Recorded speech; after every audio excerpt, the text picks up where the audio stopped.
Pittsburgh Steelers fans, it is time once again for another episode of the Steelers Hangover. What are we hungover from? Well, a lot of people are still hungover from the draft, but we're still just getting ready for the regular season and feeling good about it. We got through free agency, we got through that draft, and now we've got rookie minicamp coming up this week. My name is Brian Anthony Davis, the podcast producer here from BehindTheSteelCurtain.com. That's BTSC. Search it wherever you find your favorite podcast. And remember, it's just not this show. You can check out so many shows. We've got 20 original shows every single week, and you can check it out anywhere that you download your favorite podcast. If you love true crime podcasts and you check out a true crime show, and you love football, check out BTSC, the same place you get that true crime show. If you like romantic podcast, if you like podcast about anything, you can find it anywhere. I listen to movie podcast. So many things. They're out there. But wherever you check out those shows, you are going to find BTSC. Not hard to find. Remember, just don't rely on these YouTube and Facebook shows, because there's so much more to BTSC, and check out the editorial side as well. Shannon White is with me tonight, along with Tony Defio. My friend, what is going on? Hey, Shannon. Hey, guys. Everybody ready to go tonight? Yeah, I think we are. Yeah. I think we are. Tony, what is going on? I'm just enjoying a beautiful day in Pittsburgh. I've been exercising all day, so I'm feeling in good spirits. How about you? Well, it was a rain fest over the weekend. I heard you mention that on your show. Is it nicer today? Oh, it's gorgeous. It's too nice for a Monday. I'll tell you that. It should be like this is like Saturday weather. Well, I was camping all weekend, and they shut that down because it was going to be by a creek, and the Boy Scouts kind of frown upon being around dangerous water. So yeah. So I stayed in all weekend, and I just caught up on some Z's. I'm still a little hungover from the draft, and I caught up on some BTSC action. So with that being said, it's time to get into it. We got to I'd like to thank the first ones in. Alvin Murray, the first one in on Facebook, and Sean Manahan, the first one in on the YouTube side. So good evening, gentlemen. Also, good to see Stacy and Kathy and Todd and Reggie. All these names in here. We even have Shrek, Johnny's friend. Johnny Bravo loves Shrek. I got to figure out. That's a whole podcast there to find out the deal with that. That's awesome. So let's do it, guys. Pittsburgh Steelers. They made an announcement today, and it was one that a lot of people was waiting to see. They knew who number 8 was going to be, but they didn't know who the other numbers were going to belong to. So, Tony and Shannon, have you seen the list yet? Yes. I have not. I didn't know they did that today. I've been busy all day. So this is what happened. I was all set. I was putting the finishing touches on the number prediction article. And then it breaks. I mean, I was on the last guy. I was on Chris Olajuwon. and I was like, and Jeff's like, well, I want to run that in the morning. And then I'm like, oh crap, Jeff, what are we going to do? And he's like, well, let's just turn it around, and we'll make your article the draft announcement. So I completely changed it real quick, and we got it out, and it's up on the editorial site as we speak. So let's talk about the numbers. Tony, don't look them up. I'm going to fill you in and fill in everybody that is out there that's going to be excited to hear some of these. It's going to be really interesting. I'm a big numbers guy, and I know Tony, you love numbers just as much as I do. We've done shows on the best to wear the numbers. Shannon, are you a big fan of numbers? Yeah, especially the numbers of my favorite players. When you played sports, do you remember your numbers? Oh, yes. 44 and 50. 44 for Reggie Jackson. I was going to say that. I knew it was going to be 44 for Reggie. And 50 for Ralph Sampson in basketball. And, of course, I like Barkley, too, so I eventually changed to 34. But So, Tony, I know you played for the Vikings. Sheridan Vikings, The 1984. Sheridan, 1984, because I was on the American Outfitter Eagles in 83 and 84. Do you remember your numbers? Oh, I'm ashamed to admit this, and I was a bench warmer, but I wore number 75. I mean, I know. I couldn't even break the lineup. I didn't transform my franchise, I'll tell you that. I wore number 76 in 1983 for John Banaszak. And well, I was just given it, but I was like, ooh, John Banaszak. And even though John Banaszak at the time was on the Michigan Panthers, he was a champion with the Panthers and not with the Steelers. Oh yeah, I forgot about in the USFL. And then I went to my man. I didn't have the gold shoes, but I was LC Greenwood. I had number 68. And I was actually like an 80-pound nose tackle in an end. A receiver that had one ball thrown to him all season. I did recover a big fumble in the last game. And can you call yourself a nose tackle at that weight? Would you have been more like a nostril tackle? Yeah, I definitely had the pediatric indication, I guess, nasally. That's really funny. Yeah, I had a little I was the little button nose, I guess. And the other Eagles were red, white, and blue. And that was great. And everybody had colored pants, and we had white pants with red stripes. And the problem with white pants, that dirt never came out. I learned my mom always did the laundry, but I learned how to do laundry then because I was always trying to clean them up because you had to wear the pants every single day for practice too.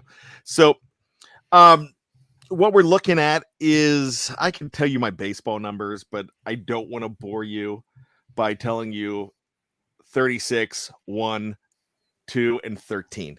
So 2 of those were championship numbers with the Red Sox and the Dodgers of Arbutus Little League. So, well, I guess I just did. So let's go ahead and talk about numbers. We knew Kenny Pickett was going to be number 8. That was, I mean, because the NFL says we got to know right away because we got to start selling these. Yep. You know, and that's what they did with Kenny Pickett. I mean, there was no surprise. The last guy to wear number 8, 2 guys wore number 8 last year. Carl Joseph was the last man for the Steelers to wear number 8. We also had the defector wore number 8 as well. Melvin Ingram III. The hostage. The hostage. Yeah, because he didn't really defect. He just he was only getting 60% of the snaps. I don't know how he could take it. So the Steelers did trade him. So that's I really can't call him a defector there. I guess that's not fair. So what I will say is number 8, Kenny Pickett. It's going to look good on him. That's a good number. I mean, I still have a number 8 jersey. I still have a Maddox jersey, one of the screen printed jobs. I wore that in San Diego when I was on national TV back in 2005 at the Steelers game, the Steelers Chargers game. So then we get to, this is where it gets interesting. Number 2 was George Pickens. George Pickens. Is he the third too? Or is he just George Pickens? He's just George Pickens. He's not junior or anything? Don't think so. Okay. Why? I kind of feel that everybody's a junior, a third, a senior, an Esquire, an Excelsior. Everybody has that behind their name now. So George Pickens, my guess for George Pickens was going to be, I mean, I kicked this around. I was thinking it would be cool if they would give him number 1, which he wore in college. But the Steelers don't like to do that a lot. They haven't we haven't seen a number 1 since, I don't know if Anthony Wright wore number 1 in preseason, whether he wore number 1 or number 2 for the Steelers way back when. But I just remember Gary Anderson as the last number 1, but it could have been him. Fritz Burgoyne. No. Don't spoil it. No, you can't put him on there. Don't spoil it. He's banned. No, come on, man. So, now Pickens is wearing 14, and that was actually my guess. I guessed 14. I almost had him at 19, and I'm thinking, no, because I can go ahead and put another player there. Now, but then at the last minute, I changed it to 14, and I was correct on that one. And now our Slack channel, I heard a few people say, well, there goes for Pickens. I don't think a number defines you. I think a player defines a number. Just because Ray McLeod, Sammy Coates, and Limas Swede wore 14, that does not mean that this player is not going to be good, right? No, he can redefine what wearing number 14 means. All he has to do is become a superstar or a really good player, and people will forget about Lima Swede. Yeah, absolutely. Shannon, can you remember great number 7s before Ben Roethlisberger came around? No. I mean, not for the Steelers. Yeah, Pete Gonzalez, maybe. Yeah. Now, Ben Roethlisberger picked that jersey because of who? John Elway. John Elway. Absolutely. One of my heroes. Pickens is, he was, I had a John Elway jersey back then. I was a big fan. So with number 14 in the books, then we go to number 3. And I originally thought that this gentleman, DeMarvin Leal, would be 98. Then I took it away because he wore 8 in college. I took it away.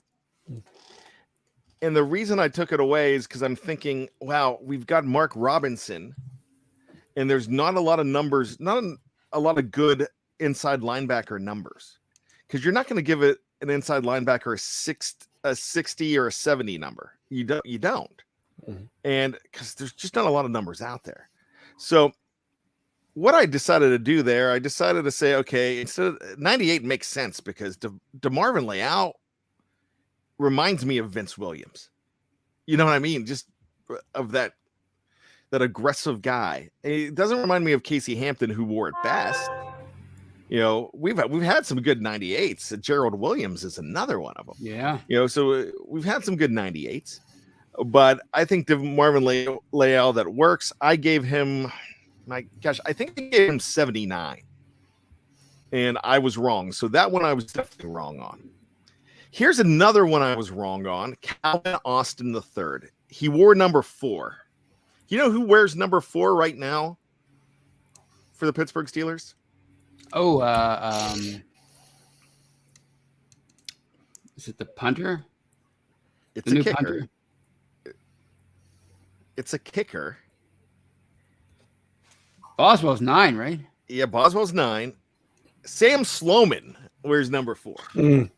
So I was thinking, okay, they're not going to give him number 4. And then I looked up his number at the Senior Bowl, and I'm thinking 83. I'm thinking that would be perfect because he's a wide receiver. He's not a tight end. So let's go ahead and give him 83. I was wrong there. They actually gave him Juju's number. So he's 19. He is going to be 19. Okay. And as positive as the contributions made by Juju Smith-Schuster, man, I really think that Calvin Austin III might eclipse that. So that's going to be really interesting. So there you go. Now we go to the next pick. There was no number 5 pick. Here's where the 83 went. And I had no idea where to go with Connor Hayward. So he ended up with number 83. Huh. So he's going to be a tight end. They're going to give him, a lot of people said, well, that's a big number to live up to. Of course, you've got Lewis Lips, you've got T-Bell, and some guy named Heath. I guess it was okay to give him this number. And the reason it was okay to give him this number is because Ben Roethlisberger can't veto it. Right, he's not around anymore. Yeah, and that's not really, everybody's saying, well, that's Heath. Well, look, you can't. There's so many numbers you cannot you have to give out. I still 82 all those years. Yeah, they're still being given out. Yeah.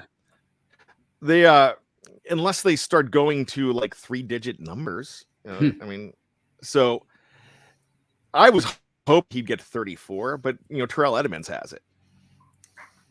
I thought Ironhead's number would be perfect.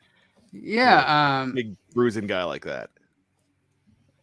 not even like whose number you're giving him, as far as the legacy, but I'm just surprised that they're making him a tight end right out of the gate, being 5'11". That's pretty that's on the short side for a tight end. So I guess that's where they're going with him first. I'm a little intrigued by that. Well, their Alfredo Roberts came out, and when it was his turn, when you had to send a position coach out, they sent the tight ends coach out. They did not send the running backs coach. So I thought that was interesting. And they're talking about using him as an H-back. So that's why they did that. Oh, something I wanted to mention, and I didn't mention when we were talking about Austin, Calvin Austin the third, or Austin 3, which will be on his jersey. Somebody said he should be number 16, which is the punter right now. Why should have he been 16? Tony's smiling. He knows it. Shannon, you got it? Tony, go ahead. Oh, hell yeah. Austin 316. Austin 316 just said I scored on your bleep. Yeah, I mean, that's perfect. I can't believe there's a new punter have that much sway already. I mean, well, those things change. But I think if he got another number, it would end up being 4 instead of 16. So, right. So then Mark Robinson ended up with 93. Schobert wore it last, so that kind of works. And then the quarterback, Chris Olodukun, he ended up with 5, and I picked 5 for him. So I got 4 out of the 7 correct. But no, is that 3 out of the 7? No, I think I got 4. But anyways, number 5, it's just the only place to go, really, for a quarterback. I mean, with the receivers having all these numbers that quarterbacks have, and quarterbacks can't go outside of 19. Right. There's really, you're not going to give 7 out anymore. That's gone. You don't give out 12. Those will never be seen on anybody again. So those numbers are very few and far between. So you're going to see a lot of 5s and 6s, and remember, you've got to give your special teams guys, the punters and the kickers, those numbers too. So that's those first 19 numbers. There's just not a lot of places to go. So there you go. You're updated on numbers, Tony. I was surprised that Mark Robinson didn't get like maybe 58 or something like that. But if he proves himself and makes the team, maybe he can change that number. But no, it's they all make sense. 93 for a linebacker, 19 for a receiver, 14 for a receiver. But my favorite number is 8. It's always been my favorite number. So I'm hoping Kenny Pickett does well, so I can. That's one of the reasons why I hope he does well. Another reason is they'll win some games. So Shannon White, why is Tony's number 8? I think no. Why is his favorite number 8? That was my favorite number when I was growing up too. I don't know. Willie Stargell. It's got to be Tony, right? That's one of the reasons. Yeah, I when I was a kid, he was my favorite player. So yeah. Yeah, he was mine too. In Little League, everybody tried to do the batting stance like him with the pump. He would. Everybody, do the pump. Every like kid crazy. In Western PA. Yep, I was doing it. I definitely know that. It wasn't good. But I couldn't hit anything. And back then you only had 3 channels, so that's what you were watching all the time. You watched the Pirates a lot. Now it's really tough. I finally gave up 2 years ago. I quit paying to watch the Pirates because for obvious reasons. That's fair. But anyways, let's go ahead and move on. And let's ask this question. What's all the excitement about? Are we kidding ourselves? What are the expectations after the draft now? Have they even changed with the Pittsburgh Steelers? Shannon, I'm going to start with you. I don't know if they've changed. It's going to depend on what kind of quarterback play they get, because this is all new territory. It's been 18 years since they've went into a season. or with a new starting quarterback, they got to decide on Pickett or Trubisky, which I originally thought it would still be Trubisky, but now you're hearing more and more people thinking that Pickett is going to be the really get to compete to be the starter. And that could change a lot of the way they run the offense and how they begin the season. So I don't know if my expectations have changed. I feel like they can be more competitive because they've had a really good free agency period and a strong draft. So I think that they can be more competitive in a tough division. But again, it's kind of like Tony said about last year at the beginning. It's going to come down to a bounce here or there. Whether they're going to be, another 9-8 or are they going to be 7-10? We just don't know yet. But I think they've really done good at replenishing their talent. But I still think they're going to need one more offseason. Tony, why do you think Shannon thinks there's going to need to be one more off season? What's not good enough for this team right now? Is it the competition out there, or is it just the fact that Shannon's right and they're just not ready? Well, I think it's the competition, because I mean it's going to be so tough this year with all the quarterbacks that we mentioned last week. There's so many great teams in the AFC now. Bills and the Chiefs at the top of the list, and with your in your own division with the Bengals and the Ravens and the Browns might be tough with Deshaun Watson. The AFC West looks like a nightmare, So, I mean, that's one of the reasons, but you just don't know about it. And I've liked what they've done, starting with free agency. You go out there and you get a James Daniels, you get a Levi Wallace, obviously Miles Jack and Trubisky, who obviously he's up in the air now, but you added some solid players in free agency, and of course you went out and you got a quarterback in the draft in the first round and Pickett, and that's exciting. But you just don't know how long it's going to take him. I realize his floor is expected to be pretty high. Is that the way high floor? So he's supposed to be the most NFL ready. So there's a good possibility that he'll jump in there and be able to start almost from the very beginning. But again, you still don't know what he can do compared to these other quarterbacks in the AFC. These proven guys. And I do like there's potential there with Pickens and Austin. If they hit on one or both of those guys, it's going to really reshape that receiving room. And of course, Najee Harris is coming into his second year, so you have the potential there for an elite defense again, with Alulu and Tuitt coming back. So, and possibly Bush if he can return to his 2020 form or 2019 form, I should say. So you just don't know. That's why I think it's the competition, number one, but number two, you just don't know. I like what they've done, but you just don't know how it's gonna turn out until you see it unfold. And I agree with Shannon. They're one of many teams that can finish anywhere between 7-10, 10-7, depending on how some bounces go. So I think they're still one of those kind of teams. So my expectations really haven't changed yet, but I am optimistic about what they've done this offseason. Well, Shannon, let's talk about the AFC North, because Tony keeps mentioning competition out there, and it cannot be ignored. So let's stay in our own division real quick. With the Steelers, of course, there's a lot of question marks, but can you really look at all three of the other teams in the AFC North and feel that there aren't question marks there? Probably the best bet to be the preseason favorite would probably be the Cincinnati Bengals. Shannon, would you agree? Yes. The Bengals have the best quarterback, so that's going to give them a leg up automatically. They've strengthened their offensive line, at least on paper. They've got the best receiving core, and their defense will have another year of chemistry, and they really improved a lot last year. So I think they have to be the favorites. The Baltimore Ravens is getting back all those guys they had injured last year, both starting running backs, the first and second string guy.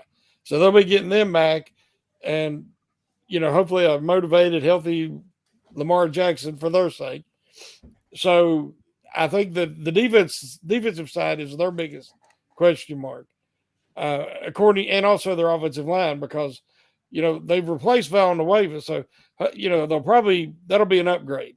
But there's still some questions there. But I think Cleveland is the wild card, because Cleveland, with Watson coming in and all the stuff they've got going on right there, he's probably going to miss at least 6 games. And then what kind of chemistry will he have with the receiver core? There's a lot of questions. So actually, I could see the Steelers finishing 3rd in the division more than I could in last. I can see Cleveland dropping to 4th. Tony, we mentioned Deshaun Watson there. Shannon says he might miss 6 games. DeAndre Hopkins is going to miss 6 games for PEDs. Do you really think the NFL is going to let him get off with just 6 games? That's a good question. I mean, obviously we know what the suspension was for Ben in 2010, but I mean, these are many more allegations, and things have changed a lot as far as how the NFL handles these kind of things since 2010, as far as the off the field behavior and with social media, everybody weighing in. I wouldn't be shocked if it's more than 6. I mean, PEDs is a big deal, but these allegations against Watson, and I realize he hasn't been charged with anything, but 22 is a lot to overlook. So I wouldn't be surprised if they gave him more. So this is Tate Boys, our good friend Kevin Tate. You could check him out Sundays here on BTSC on the YouTube and Facebook side. Also, you could hear him wherever you find your Steeler podcast. Tate Boy says, here's where you plug We Run the North. Yep, that's the show. I was actually going to plug it. You didn't have to give us the $1.99, but I'll take it. I appreciate it. Thank you, Kevin. Check out yesterday's show and check out some of the older ones too, because he has guests from other teams on there. And it's he's got friends in low places. When I'm talking low places, Ravens, Bengals, and Browns. And he's got friends that can talk about those teams. And that's really, I mean, that's what we envisioned when we put that show together. And he's doing a great job with it. So definitely check out that show. They talked a good bit about that last night when they did that. And I appreciate Kevin for coming in. So yeah, that's what we're looking at in the North. Now, you guys talked about a dangerous West. I'm going to put them aside for a moment. Let's talk about the East. Because you've got the Jets. The Steelers play all 4 of these teams. The Jets, the Patriots, the Bills, and the Dolphins. And I think the only team that scares me there is the Bills. Right. The Dolphins have the potential to be better, but they're changing a little bit. Brian Flores is gone. He's in Pittsburgh. And I think he was a lot of the identity of that defense. So, Tony, I'm going to start with you. Besides the Bills, anybody that we should fear? I mean, I always fear the the Patriots. I mean, it's wired into me now after 20 years. But Mac Jones had a pretty decent rookie year as a quarterback, and the kind of defense they had last year. So you got potentially a rookie quarterback going up against Bill Belichick's defense. I'm afraid of them a little bit. The other two, the Jets still have a lot to prove to me, and same with the Dolphins. I mean, I realize they had a decent team last year, and they came on at the end anyway, and improved at the end, and looked like they were improving. But they still have a lot that Tua has to show me a lot, and so does Wilson with the Jets, and both of those organizations as a whole. So I'd say, obviously, the Bills scare me, but the Patriots a little bit too. Shannon White, let's talk about that AFC East. Anybody there that we're missing? Of course, there's only 4 teams. Is Buffalo as good as I think they are? Yeah, Buffalo's the team that's right there on that verge of taking that next step. It's funny, a lot of teams make it to the Super Bowl and they never get back, or they don't get back the next year at least. Whereas teams that get to and lose in the championship game, they get back, or the divisional round, they get back and take that next step and make it to the Super Bowl. And I think the Bills, they were so close last year. They don't have any superstars on defense, but they're just such a solid unit. And then on offense is where they have their superstar talent. And Allen seems so motivated because that had to be crushing for him last year to get that close and to play that well and still lose. So I expect them to take they might be the class of the AFC. And then the Jets had a great draft, but it's going to take a little time, especially in that division. Last year, I thought that the Patriots, if Mac Jones would be, just functional, that they could compete for that division, and they did because he was better than functional. He was above average, and he should have better weapons this year. So, and they're always so well coached. Obviously, as Tony said, I've grown to always fear the Patriots because that's like we're Superman. That's our kryptonite. So, but Miami, I think will actually take a step back. I think they're going to regret the Brian Flores thing. I think his defensive, the aggressive pass rush and defense that he was mainly over, I think that they're going to miss that. And that was one of the things that made them well last year. And then is Tua going to be a good fit with Hill? So, of those teams, Buffalo is definitely the class. You know what? I agree with you that they're the class, and the Steelers will play them in Buffalo this year. Schedule's coming out. If you want to check out our schedule predictions, Dave Schofield and Brian Anthony Davis, myself, we put out our predictions this morning on the editorial side of where that's going to be. We had completely different predictions, except for we went with the same bye week because it just made sense. So, but it could be anything. I think Dave has them playing. I think we both have them playing Buffalo like in a night game. I have them late in the year, which I envision all this snow and just a crazy game. But anything could happen. Think about some of these teams that we think, man, that's going to be the toughest on the schedule, and it ends up not being a tough game. Last year, one of those games was Seattle last year. Yeah. And there's been a few, and everybody was really worried about the Steelers opening up with Buffalo on the road. And, maybe if that game is any other game of the year, Steelers might lose that game. Yeah. Yeah. But they caught him at the right time. Yeah. They caught him perfectly. So I have a question. Then they struggled. Tony, go ahead. I'm sorry. I have a question for you, both of you guys. With the schedule coming out, do you think they're going to get the maximum 5 primetime games? I think there's a lot of intriguing things on there. Obviously, you have a rookie quarterback that could potentially be starting from week 1, and then you have games against Buccaneers with Tom Brady. Of course, the Patriots and Ravens are always in there. Now the Bengals and the Browns are supposedly going to be better. So there's a lot of intriguing matchups that they could. Even though the Steelers are kind of on the cusp of being a playoff contender again, where they could give them 5 primetime games again. Well, it's funny that you ask that because I consider Christmas Day a primetime game, and there's going to be 3 Christmas Day games this year, along with 3 Thanksgiving games.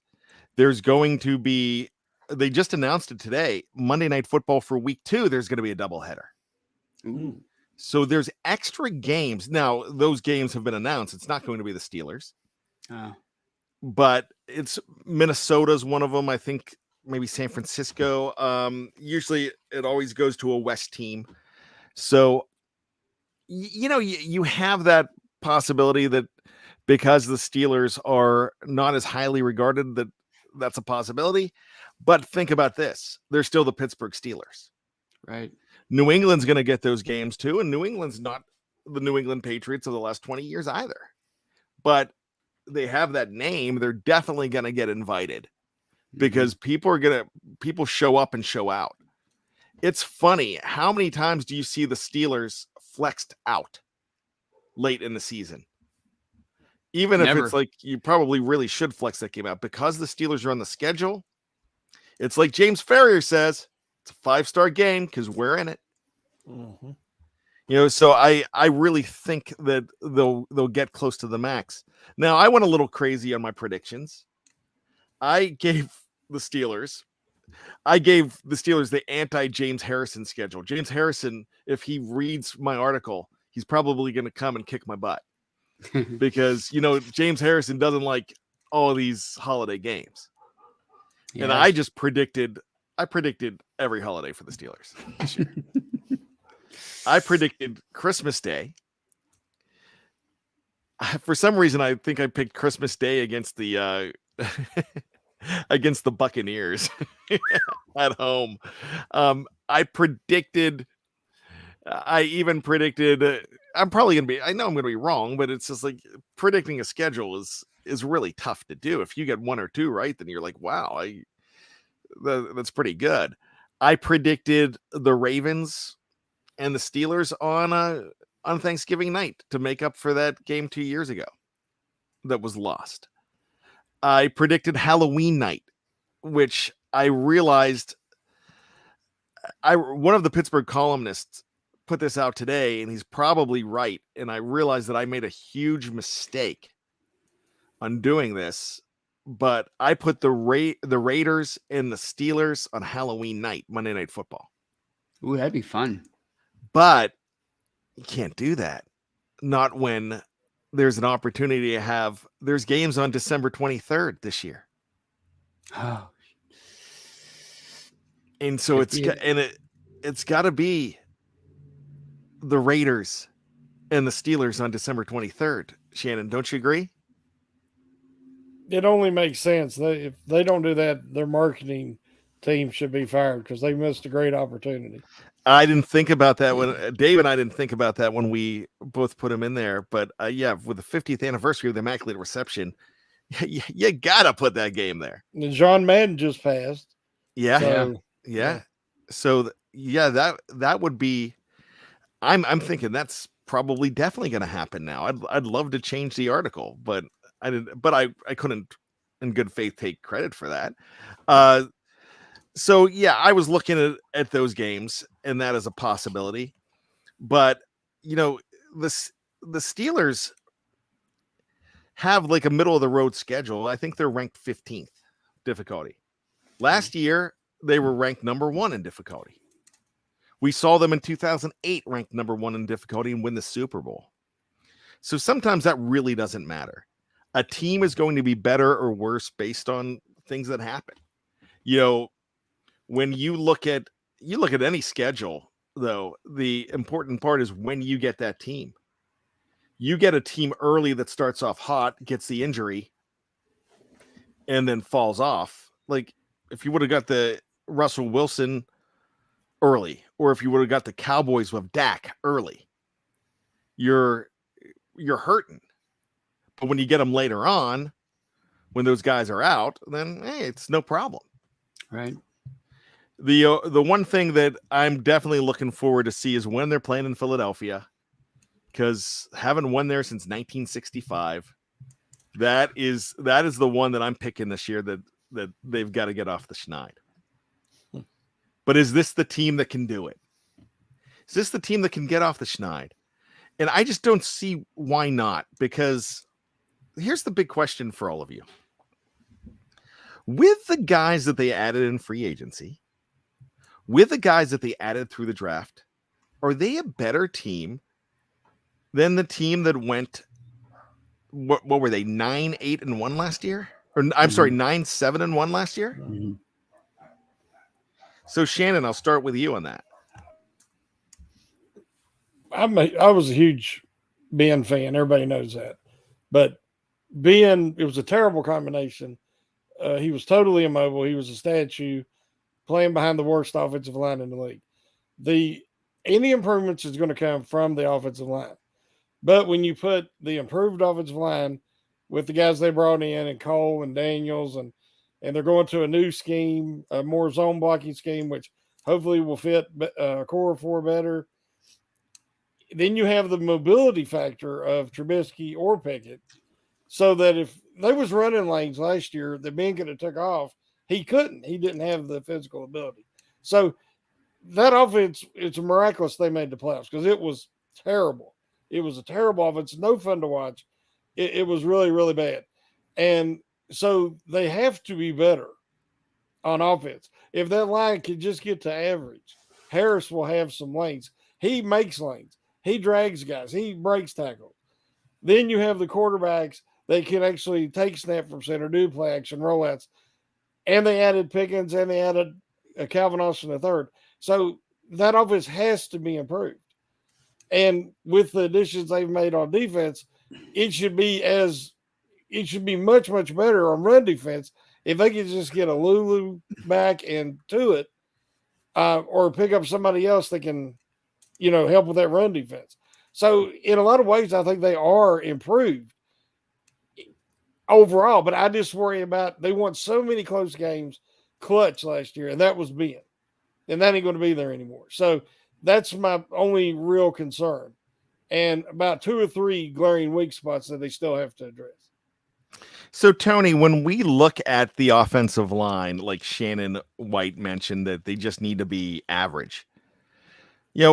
We think about this team as not making many improvements on the offensive line, but with just getting a guy like a healthy Kevin Dotson, and seasoning under the belts of the 2 rookies, Kendrick Green and Dan Moore Jr., and then adding James Daniels, this is a much different offensive line, and a lot of people don't think that it is. Yeah, which I don't get, because I mean, you knew it wasn't going to happen overnight. I mean, you had to totally tear down and build back up the line. It wasn't going to happen all in one off season. And yeah, they struggled last year, and they were maybe in a lot of ways worse than they were the year before. But you had a whole fresh crew back there, and you had a 4th round pick who started 16 games at left tackle. I mean, that's invaluable experience. You're going to have Kevin Dotson back, who wasn't always there last year. Obviously, you improved greatly at right guard with James Daniels. And a core 4, like Shannon said, this might be a better blocking scheme for him, for somebody who's more of a finesse kind of a offensive lineman. So you have that. Now center, Mason Cole is a decent veteran. But if Kendrick Green, can show vast improvements over last year, and he gained a lot of experience last year, even though he struggled mightily. If he can win that job again, over a guy like a Mason Cole, then he's improved, because I think they brought in Mason Cole as sort of insurance, and if he doesn't start, he could be depth, in the interior of the line. So I see, but like you said, just what you got from Moore last year, that him coming back, and then of course Dotson and Daniels alone, that should make this line so much better. And then like Matt Williamson always says, when it comes to the line, a quarterback can make a average line or a below average line look much better. And when you have the mobility back there, now no matter who the quarterback is going to be, he's going to be mobile, certainly more mobile than Ben was at the end of his career. That should go a long way in improving that line and making it better. So I think the arrow is pointing up with the offensive line. The wide receivers are tough to think about because you're replacing Juju Smith-Schuster, Ray McLeod, and James Washington with guys like Miles Boykin and 2 rookies. So let's talk about them, Shannon. And did you have something you wanted to throw in on the offensive line? Yeah, real quick. I've got an article I'm working on, and I've been talking to some of the guys here on the Slack, on my colleagues, about Kevin Dotson. The reason I haven't mentioned him a lot when we've talked on our podcast is because he's really not a good fit for a zone blocking scheme. He's could probably be adequate on an inside zone blocking scheme, but if the Steelers were to transition to more of an outside zone, he does not fit that because he's very limited in his lateral movement and his balance because he's top heavy. He's great power. So when they drafted him, I thought they were going to switch to a power blocking scheme. But now all the guys they're bringing in, including the new offensive line coach, Pat Meyer, are all zone blockers, are better in zone blocking. And so therefore I'm concerned about Dotson moving forward.